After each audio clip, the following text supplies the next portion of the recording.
You got to know that there are differences in intelligence. It's really important. If you go into a job and you're not smart enough for that job, you're going to have one bloody miserable time. And you're going to make life wretched for the people around you because you won't be able to handle the position. And as you climb hierarchies of competence, the demand on fluid intelligence increases.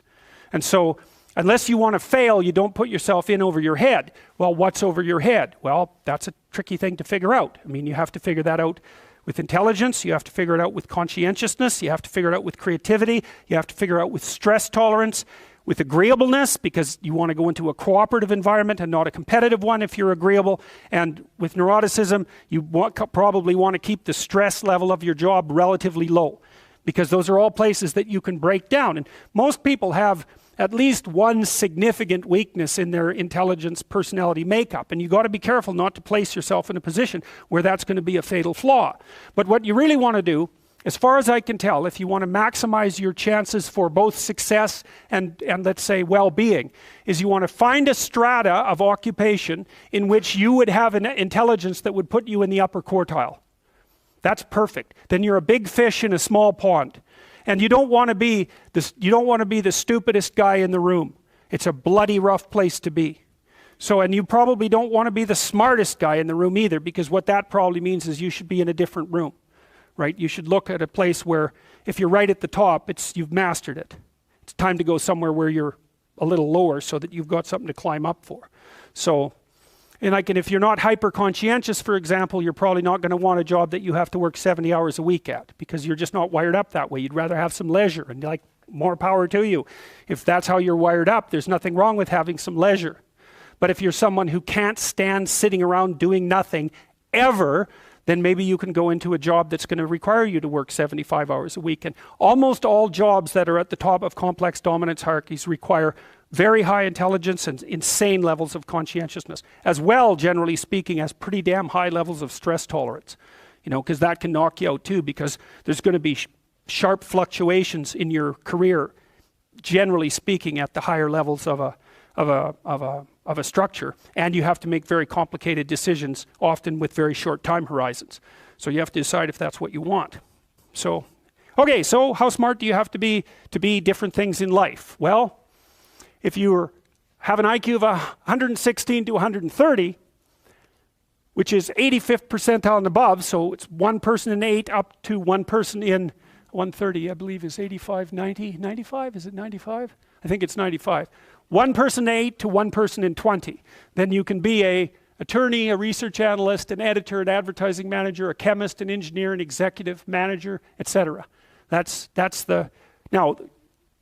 the high end for IQ, by the way.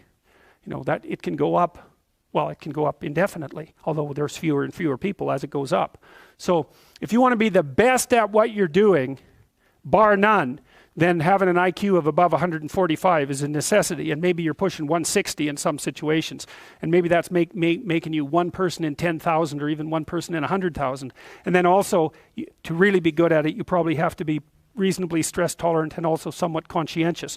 So people, when you think, well, why is it that smart people are at the top of dominance hierarchies? And the answer to that in part is because they get there first, right? I mean, everything's a race, roughly speaking, and the faster you are, the more likely you are to be at the forefront of the pack. And intelligence in large part is speed. That's not all of it is. So if you're moving towards something difficult rapidly, the faster people are going to get there first. So IQ of 110 to 115, so that's 85th to 73rd to 85th percentile. Copywriter, accountant, manager, sales analyst, general manager, purchasing agent, registered nurse, sales account executive.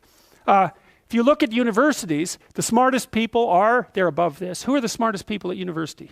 What do you think? Mathematicians, physicists and mathematicians, right. I could tell you who's on the other end, but I won't. Yeah, I'd like to though. Anyways, okay. Going down now 103 to 108 is slightly above average, right? 60th to 70th percentile. Store manager, bookkeeper, credit clerk, lab tester, general sales, telephone sales, accounting clerk, computer operator, customer service rep, technician, clerk, typist. So you see at this level, people have some technical skill and some ability to deal with complex things. Okay, that's dead average. 100 is average.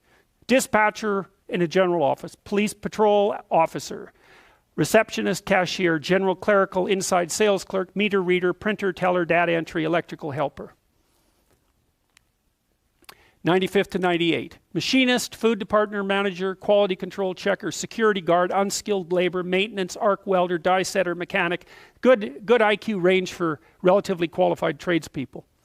87 to 93. Messenger, factory production worker, assembler, food service worker, nurse's aide, warehouseman, custodian, janitor, material handler, packer. Now, what you're starting to see is that as you move down the hierarchy, the jobs get simpler, they're more likely to be assigned by other people, or they're repetitive. Because what IQ predicts to some degree is how rapidly you can learn something, but once you've learned it, it doesn't predict necessarily how well you do at it. And so the more repetitive jobs people with lower IQs are more suited to more repetitive jobs. Under 87, is there something? Well, no. Right. That's a big problem. And it's something our society has not addressed at all. Jobs for people with IQs of less than 85 are very, very rare. So what the hell are those people supposed to do? It's 15% of the population. What are they supposed to do? Well, we better figure it out, because one of the things that's happening too is that as the high IQ tech geeks get a hold of the world, the demand for cognitive power is increasing, not decreasing, right? You want to be a teller? Well, you know, those checkout machines, they're not so simple. You want to work at McDonald's? You think that's a simple job? You don't see robots working at McDonald's. And the reason for that is that what McDonald's workers do is too complex for robots to do.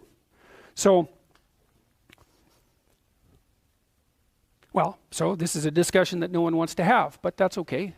It's still a problem, and it has to be dealt with. So the US government, I think I told you this at one point already, it's illegal to induct anyone into the US Army if they have an IQ of less than 83, right?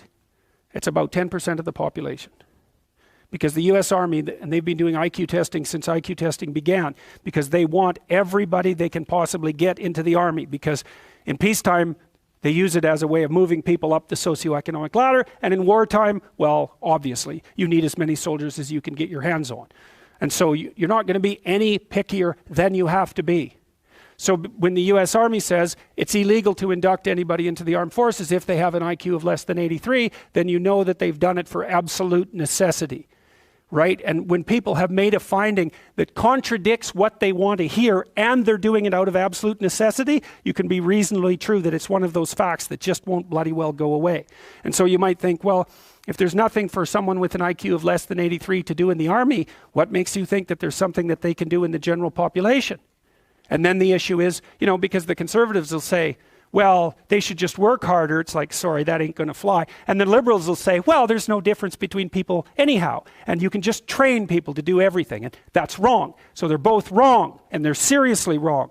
And the fact that neither side of the political perspective will take a good, cold, hard look at this problem means that we're going to increasingly have a structural problem in our societies, because we're complexifying everything so rapidly that you can't find employment unless you're intelligent. You guys are really going to face this, you know. Lawyers are disappearing like mad. And the reason for that is, you can look it up online. Increasingly, you can do things yourself if you're smart. And so, like, the working class people have been wiped out pretty nicely over the last 30 years by automation and various other things. It's the low end of the white collar class that's coming up next. So I'm not saying that lawyers are in the low end, but low end lawyers are in the low end of the white collar class. So there's still going to be plenty of positions for people who are creative and fast on their feet and super smart. In fact, those people are going to have all the money, and that's already happening to a great degree.